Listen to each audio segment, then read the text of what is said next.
Welcome back to जागो लाहौर। जनाब break से वापस आ चुके हैं और अब कुछ बात कर लेते हैं क्रिकेट की दुनिया के हवाले से। तो जनाब क्लीन स्वीप का ख्वाब हमारा अधूरा रह गया। शाहीनों को आखिरी वनडे में कीवीज़ के हाथों शिकस्त का सामना करना पड़ गया और आखिरी वनडे मैच में न्यूजीलैंड ने पाकिस्तान को 47 रन से शिकस्त दे दी, लेकिन सीरीज़ फिर भी पाकिस्तान ने 4-1 से अपने नाम कर लिया।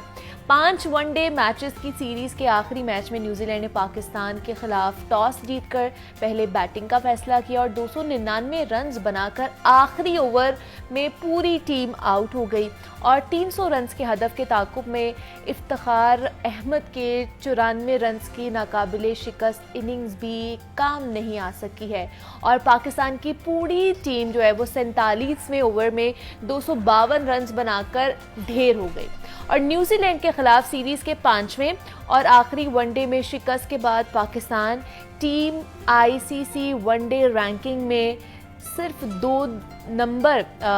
2 दिन पर ही नंबर 1 से जनाब वो तीसरी पोजीशन पर आ गई है। ताहम पाकिस्तान की परफॉर्मेंस और जनाब वर्ल्ड कप की तैयारी किस तरह की है, एशिया कप के हवाले से भी बात करेंगे। हमारे साथ इन स्टूडियोज़ में इरफान ज़हीर चौधरी साहब मौजूद हैं जो कि स्पोर्ट्स तज्जियाकार। इरफान साहब आपको वेलकम कहती जागो लाहौर में, कैसे आप? अल्हम्दुलिल्लाह जी, ठीक ठाक। इरफान साहब वो एक कहावत है ना कि 4 दिन की चांदनी फिर अंधेरी रात। हमें तो अभी 2 दिन हुए थे कि हम लोग खुशी मना रहे थे कि फर्स्ट पोजीशन पे हम आ गए हैं, 2 दिन बाद ही तीसरी पोजीशन पे आ गए हैं। मतलब क्या हुआ है? कल के मैच की वजह से हम 3rd पोजीशन पे आए हैं मेरे ख्याल से। जी बिल्कुल ऐसे ही है। इसमें 2015 में हम टेस्ट में आए थे और पहले मिसबाह हक की क़यादत में पहले ही नंबर पे आए थे, तो वो भी अप्रोक्सीमेटली 6-7 डेज के लिए ही हम आए थे और उसके बाद वो भी हमसे छिन गई थी। और इसी तरह T20 में हमें याद पड़ता है कि सरफराज की क़यादत में हमने कंसेक्टिव 11 सीरीज जीती थी, तो अप्रोक्सीमेटली 2 साल हम नंबर 1 रहे थे, तो वो एक बहुत बड़ी अचीवमेंट थी। और ये जिस तरह आपने इंट्रो में कहा, ऑलमोस्ट हम 2 दिन भी पूरे नहीं हम रह सके, तकरीबन 1.5 डे कह सकते हैं।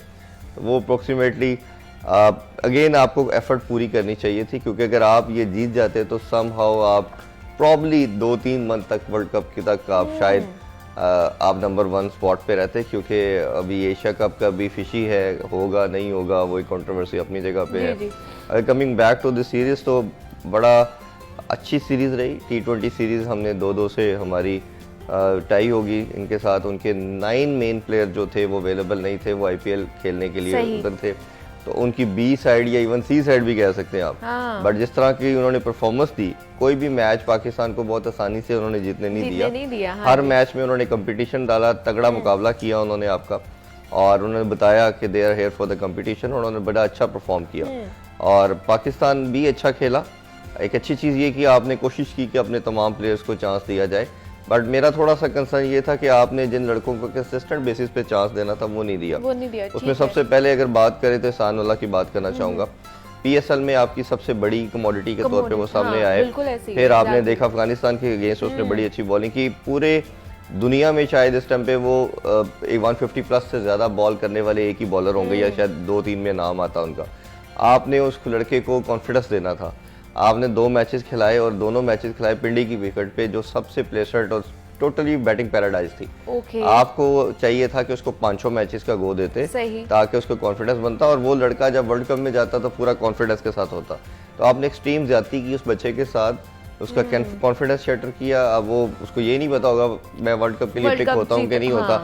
और आपने इधर कहना बिल्कुल गलत नहीं होगा कि आपने कुछ सीनियर प्लेयर को फेवरेटिज्म का शिकार बनाया, उनको अच्छी विकेट्स पे मैचेस दिए, जिनको टफ विकेट्स थी बॉलिंग के लिहाज से, उनको रेस्ट दिया। तो ये मेरा ख्याल है थोड़ी ज्यादती की बात है। इसी तरह बैटिंग के अंदर भी आपका सबसे अच्छा बैटर जो आपने आइडेंटिफाई किया था वो साइम अयूब था। आपने T20 में खिलाया, उसने चले बहुत consistent performance the, but bits and pieces में अच्छी परफॉर्मेंस दी। तो आपने उस लड़के को ODI में रखना था, आपने उसको कॉन्फिडेंस देना था, उसको भी साथ कैरी करना था।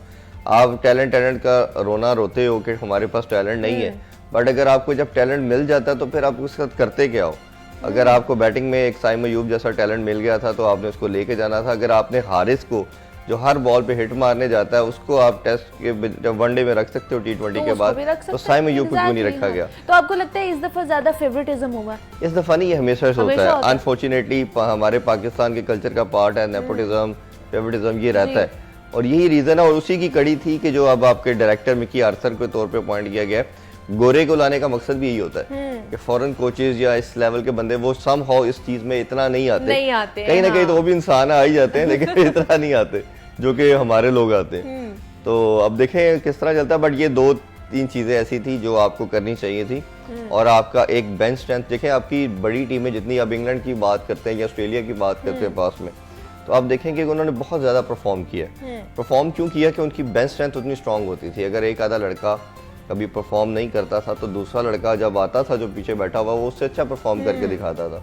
तो जब आपके पास लड़के अवेलेबल थे, आपने उनको कॉन्फिडेंस देना था, वो उनको मौका देते हैं कि वो आके परफॉर्म कर सके। हमारे यहाँ पे परफॉर्म करने वाले बैठे हुए होते हैं जो अच्छा परफॉर्म कर, हम उनको मौका ही नहीं देंगे तो फिर क्या करेंगे? यही इसीलिए नहीं दिया जाता कि अगर परफॉर्म कर गया तो हमारे जो दोस्त यार हैं वो कैसे खेल पाएंगे।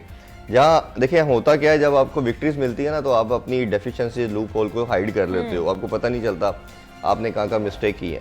और यही चीज होती है। और आपने जब अफगानिस्तान में भी 5 मेन प्लेयर को रेस्ट दिया था तब भी मेरा मानना था ये भी गलत है। अगर आपने, वो भी इसी का पार्ट था कि ये जूनियर को चांस नहीं देते तो उन्होंने कहा जी जब सारों को बैठाएं और जूनियर को खिला दें। हमारे जूनियर भी माशाल्लाह इतने अक्लमंद है, अच्छा खेले कि कोई भी परफॉर्म नहीं किया, तो उन्होंने भी अपनी जगह पक्की नहीं की। लेकिन होता ये है दुनिया सारी में कि आप जब टीम बनाते हो तो उसका कॉम्बिनेशन बनाते हो सीनियर और जूनियर का। हाँ। आप हर टीम के अंदर, स्क्वाड के अंदर 1-2 डालते हो लड़के। ये नहीं होता कि 5 नए डाल देंगे, 4 नए डाल देंगे, इस तरह नहीं होता। आपने 1-2 लड़के को मैचेस दे के ग्रूम करना होता साथ साथ। और आपके जिस तरह आप 4 मेन बॉलर खिलाते हो तो एक बॉलर पे आप चांस ले सकते हो, और जो सबसे बेस्ट बॉलर है, जिस तरह मैं एहसानुल्लाह की बात कर रहा था, इसी तरह आप साइम अयूब जैसे बैटर को 5 मैच खिलाते तो आपको पता होता कि आपका एक बच्चा, जैसे हारिस सोहेल की इंजरी हो गई थी, और हारिस सोहेल की इंजरी के बाद आपको चाहिए था इफ्तिखार की इंक्लूजन डेफिनेटली बनती थी। अगर इफ्तिखार को तो आपने हारिस की इंजरी के बाद इंडक्ट किया, बट वैसे भी इफ्तिखार की जगह बनती थी। एक और मैं इसमें मुनीबा एक चीज़ ऐड कर दूं कि आप ये देखें कि हमने जब T20 की सिलेक्शन की या ओडीआई की भी की तो हमने 6 ओपनर डाले, मिडल ऑर्डर 1 था। अच्छा। सिर्फ इफ्तिखार। और दुनिया में ऐसे कहीं सिलेक्शन नहीं होती कि आपका सर्टेन नंबर होता है, ओपनर के 2 या 3 आप डालते हो। जब मैक्सिमम परफॉर्मेंस लड़कों ने दी हुई तो 4 डाल लोगे, फिर आप मिडिल ऑर्डर की लॉट सेपरेट है। सही। आपने देखा कि T20 में भी जब स्ट्रगल किया आपने तो आपके पास मिडिल ऑर्डर कोई नहीं था। हाँ, तो आपने पूल इस तरह बनाना होता है। इसी तरह आपने जब ओडीआई में आए तो आपने सिर्फ हारिस सोहेल और सलमान अली आगा को रखा। अब दोनों में से कोई भी इंजर्ड या कुछ मसला होता तो एटलीस्ट आपके पूल में 3-4 होने चाहिए। वो जब इंजर्ड हुआ तो ये तो आपकी होम सीरीज थी तो आपने इफ्तिखार को बुला लिया। बट अगर आप कहीं बाहर होते हैं या फिर क्या करते? फिर आप किसको खिलाते? तो फिर आप अपने ओपनर को, जिस तरह आपने किया तीसरे मैच में, 2 मैचेस में, आप अब्दुल्ला शफीक ओपनर है, आप उसको नंबर 3-4 पे खिलाते रहे और उससे वो परफॉर्म नहीं हुआ। किसी प्लेयर को बनाने के लिहाज से या खराब करने के लिहाज से ये भी बड़ा जरूरी है कि अगर आप उसके बैटिंग ऑर्डर को शफल कर दें। अच्छा। ओपनर है तो उसको मिडिल ऑर्डर में खिलाना दें, वो खराब हो जाएगा। कॉन्फिडेंस जो है वो शेक हो जाता है इसकी वजह से। ऑब्वियसली देखें, एक बच्चा 10-12 साल की एज से खेलना शुरू कर देता है और उसको पता होता है कि मैंने किस नंबर पे खेलना है। एटलीस्ट चले अंडर 15 या 16 से वो आ जाता है इस नंबर पे कि मैं ओपनर के तौर पे खेलना है, मिडिल ऑर्डर पे खेलना है, या किस नंबर पे मेरा नंबर है। अब वो जब उस पर खेलना शुरू करेगा तो आपको पता है कि उसने परफॉर्मेंस उसी नंबर पे ही देते जाना है। और फिर जब उसको सडनली जब टीम में आके आप उसका चेंज करोगे तो बहुत मुश्किल हो जाता है। आप देखें ना, बाबर आजम अल्हम्दुलिल्लाह नंबर 1 बैटर है हमारा, 5000 ओडीआई उन्होंने रन बना दिए। आप देखें सिंस द फर्स्ट मैच या जब से जो टीम में आए, मेरा ख्याल है पहली सीरीज के बाद से वो आप कंसिस्टेंट 7 साल से नंबर 3 पे खेल रहे हैं। तीसरा नंबर उन्होंने कभी चेंज नहीं किया। कभी बाबर आजम को देखा आपने 5वें नंबर पे आके बैटिंग कर रहे हो या कभी ओपन कर रहे हो, तो एक स्पेसिफिक नंबर है। इसी तरह आप बाकी लड़कों का भी उसी तरह ही ख्याल रखें जिस तरह आप अपनी जात का रख रहे हैं, या जिस तरह बड़ों ने या जिन्होंने आपका ख्याल रखा। तो ये एक प्लेयर को बनाने के लिए बहुत ज़रूरी है कि आप उसको लेके चलें, उसको थोड़ा सा लंबा रन दें। टैलेंट देखिए, टैलेंट आपको जब आइडेंटिफाई होता है फिर उसको बनाना होता है। अब बाबर आजम का टैलेंट आइडेंटिफाई हुआ, फिर बनाया गया। इस तरह नहीं कि out of the way Babar Azam आया और पॉलिश करते रहते हैं। ऐसा नहीं हुआ कि बाबर आजम आया और बाबर आजम हर मैच में ही सेंचुरियां करता गया और कोई उसको बाहर नहीं कर पाया। बाबर आजम की मेकिंग हुई प्रॉपर। एग्जैक्टली। हफीज थे, अजहर अली थे जो नंबर 3 पे खेलते थे, उनसे नंबर लिया गया। उनको कहा गया कि ये एक लड़का है जो हमारा फ्यूचर स्टार बन सकता है, इसको बनाना है हमने। इस तरह बनाया गया। आपको याद होगा, अगर थोड़ा सा रिकॉल करें तो 2016 के वर्ल्ड कप में उमर अकमल ने इमरान खान साहब से शिकायत की। वो मैच देखने इंडिया गए, इंडिया पाकिस्तान का मैच, तो उन्होंने कहा जी मुझे टीम में 1 नंबर पे नहीं खिलाते। हाँ। कभी ये 4थे पे खेलते थे, कभी 6ठे पे, कभी 7वें पे, तो मैं परफॉर्म नहीं कर पा रहा। तो खान साहब ने फिर शायद अफरीदी कैप्टन से, तो उनसे नाराज हो गए कि इसको क्यों नहीं ऊपर खिलाते आप। तो कहने का मकसद ये कि आप प्लेयर का जब प्रॉब्लम होता है उसको एड्रेस करना चाहिए, उसको बताना चाहिए, और ये थिंक टैंक का काम ही यही है, कैप्टन का और कोच का काम ही यही है कि अपने लड़कों के साथ बैठे और उनको बताए कि आपका ये रोल हम चाह रहे हैं। ये भी लाजमी नहीं है कि आप प्लेयर की ही माने, आपने प्लेयर की मेकिंग करनी होती है और उसमें सीनियर का रोल आता है। देखें, आपका एक जो लड़का है जिसकी अगर आप बात करें तो अप्रोक्सीमेटली लेट्स सपोज उसको अगर हम बात करें तो तकरीबन अगर उसका कैरियर 10 साल 12 साल का हो गया तो उसके पास ऑप्शन आ जाती है कि वो अपने आप को बैटिंग ऑर्डर चेंज कर सकता है। जैसे हमें अगर आप देखें तो मोहम्मद हफीज़ की मैं एग्जांपल देना चाहूँगा, उसके अलावा आप दे सकते हैं शोएब मलिक की दे सकते हैं कि जो कैरियर के शुरू में अर्ली नंबर्स पे खेलते थे बट ग्रेजुअली उन्होंने मिडिल ऑर्डर तक आके अपने आप को किया, सेटल कर लिया। जी बिल्कुल, उन्होंने अपने आप को सेटल कर लिया और फिर उन्होंने, लेकिन बच्चा जो टीम में आ रहा है ना उसके साथ आप ऐसा नहीं कर सकते। और इसी तरह आपने एक और ज्यादती की बात करें तो शान मसूद टेस्ट कमोडिटी थे, उन्होंने काउंटी के लास्ट सीजन में बहुत रन किए, आपने टेस्ट में खिलाया नहीं उनको। अच्छा। टेस्ट की बजाय आप T20 में ले गए, आप वर्ल्ड कप में ले गए, वर्ल्ड कप में उन्होंने बिट्स एंड पीसेस में परफॉर्मेंस दी, फिर आपने जबरदस्ती उनको ODI में भी डाल दिया।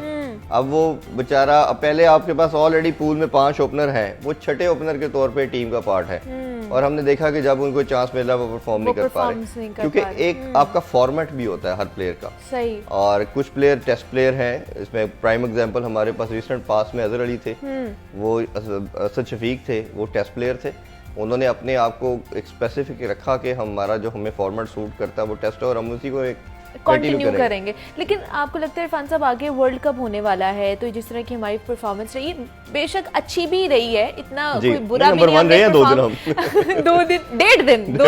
दिन हम लोग नंबर 1 पे गए हैं और उसके बाद मेरे ख्याल से इन लोगों ने फिर प्रेशर लेना छोड़ भी दिया था जिसकी वजह से नंबर 3 पे भी हम आ गए। मैंने कहा नंबर 1 पे चले गए हैं, चले ठीक है, अब ये हमारा शुरू का मसला है कि हम प्रेशर हो जाते हैं, प्रेशर जो है ना वो उसको छोड़ देते हैं कि अच्छा चलो ठीक है। तो क्या हम ये वर्ल्ड कप के लिए तैयार हो रहे हैं, तैयारी ये इतनी काफी है हमारी? देखें, ये अच्छा क्वेश्चन है। मसला ये है कि हमारा अगर आप देखें तो दुनिया में जितने भी टीमें हैं ना वो वर्ल्ड कप की प्रिपरेशन ऑलमोस्ट साल या 1.5 साल से पहले स्टार्ट कर देती है। ऐसे ही है। उसमें अपने कैप्टन रोल तमाम डिफाइन करके और फिर उसी तरह सीक्वेंस पे कंटिन्यू करती हैं। हम जो है, हमें अभी भी आप देखें तो आपकी प्लेइंग 11 कंफर्म नहीं है, हर मैच में आप सोच रहे हैं ये लड़का खेलेगा कि नहीं। exactly. सिर्फ आपके 3 या 4 प्लेयर मेन कंफर्म है, ठीक है, 2 बैटर और 2 बॉलर। जिसमें आप, मैं अगर बात करूं तो आपको बैटर में बाबर आजम नजर आएगा या आपको फखर जमान नजर आएगा, इसी तरह बॉलिंग के अंदर आपको हारिस रऊफ नजर आएंगे या शहनशाह नजर आएंगे। बाकी आपको पूरे 7-8 लड़कों का कोई पता नहीं है, कंफर्म नहीं है कौन खेलेगा कौन नहीं खेलेगा, क्योंकि किसी की परफॉर्मेंस भी जो है कंसिस्टेंट नहीं है। और बॉलर के अंदर तो इनकी भी इतनी कंसिस्टेंट नहीं है, इनको भी काफी रन हुए हैं रिसेंट पास के अंदर। इसलिए मैं बात कर रहा हूँ कि आपको वर्ल्ड कप के लिए एक लड़का तैयार करना था, ठीक है, वो एहसानुल्लाह आपने ज्यादती की, उस लड़के को ना चांस दे के। फिर दूसरा ज़मान खान का भी मैं नाम जरूर लेना चाहूँगा। एक चीज़ हम देख रहे हैं कि हमारे बॉलर्स को लास्ट ओवर डेथ ओवर के अंदर बड़े रन कंसीड होते हैं, चाहे आप रिसेंटली सीरीज भी देख लें या PSL में भी देख लें कि इन पे जब अटैक होता है शाहीन को भी रन होते हैं, हारिस को भी रन होते हैं, नसीम शाह को भी होते हैं। तो आपके पास सिर्फ एक वाहिद बॉलर बचा था, वो ज़मान खान था जिसने लाहौर के अंदर को टाइटल जिताया। वो लड़का वाहिद था जो आखिर में रन नहीं दे रहा था। तो आपने अपना बैकअप बॉलर के तौर पर, मैं ये भी नहीं कहता कि आप उसको सारे मैचेस खिलाएं, लेकिन आपने उसको डगआउट में बैठाना था, उस लड़के को प्रिपेयर करना था कि अगर हम जैसे कोई आपके फाइनल सेमीफाइनल इस तरह के बड़े मैचेस आते हैं और अगर आपके मेन बॉलर्स पे कोई परफॉर्म नहीं कर पाता तो आपके बैकअप एक ऐसा लड़का मौजूद हो जो बिल्कुल रेडी हो आपको सर्व करने के लिए। हम इरफान साहब बड़ा अपना जो टैलेंट है ना वेस्ट करते जा रहे हैं, जिस तरह आपने बात की है कि टैलेंट बहुत ज़्यादा लेकिन वेस्ट होता जा रहा है। दूसरा ये जो कंट्रोवर्सी बनी हुई है एशिया कप की, ये होगा नहीं होगा ये भी हमें बताएं, क्योंकि फिर हमने दोबारा से तैयारी करनी है ना कि पाकिस्तान में कुछ होने जा रहा है दोबारा। देखिए, पूरी दुनिया हर जगह होस्ट करती है और सब कुछ होता है। हमारे पास एशिया कप की होस्टिंग है, फिर 2025 में हमारे पास चैंपियन ट्रॉफी की होस्टिंग है। पाकिस्तान ने, जब इंडिया ने इनकार किया पाकिस्तान में आने से, तो हमने एक हाइब्रिड मॉडल दिया। हाइब्रिड मॉडल में ये था कि पाकिस्तान अपने मैचेस और बाकी तमाम कंट्रीज जो मैचेस वो पाकिस्तान में खेलेगी, भारत के साथ जो मैचेस होंगे वो किसी भी और वेन्यू पे होंगे, किसी और कंट्री में। समहाउ फिजिबल ये भी नहीं लग रहा था, बट भारत ने उसमें ये किया कि उन्होंने बाकी टीमों के साथ मोनोपोली करने की कोशिश की, क्योंकि आपको पता है कि रेवेन्यू अच्छा खासा 70-80% ICC को प्रोवाइड ही भारत ही करता जी, जी। है। और एशियन क्रिकेट काउंसिल के जो प्रेसिडेंट है जय शाह, वो भी भारतीय हैं। तो उन्होंने एक मोनोपोली करके पहले तो आने से रिफ्यूज़ किया, फिर हाइब्रिड मॉडल को रिफ्यूज़ किया। अब उन्होंने कहा जी एशिया कप होने नहीं चाहिए, 5 मुल्क की टूर्नामेंट करवा लेते हैं और एशिया कप को कैंसिल करते हैं। तो ये बड़ी एक अजीबो-गरीब किस्म का उनकी हठधर्मी कहनी चाहिए और हर जगह पे पाकिस्तान को डंड करते जा रहे हैं। जी, तो अब देखते हैं किस तरफ जाता है। हमारा मेरा ख्याल है स्टांस तगड़ा होना चाहिए, क्योंकि वर्ल्ड कप में आप कई लोग ये भी कहते हैं कि पाकिस्तान को वर्ल्ड कप में नहीं जाना चाहिए। ऐसा हम नहीं कर सकते, क्योंकि आईसीसी का इवेंट है, हम उधर जाना वो जाना बनता है हमारा। होप फॉर द बेस्ट के हो जाए और हम इसमें सक्सेसफुल रहें। इरफान ज़हीर चौधरी साहब हमारे साथ मौजूद थे, स्पोर्ट्स तज्जिया कर रहे हैं। इरफान साहब बहुत शुक्रिया आपके वक्त का कि आप यहाँ पर आए। क्रिकेट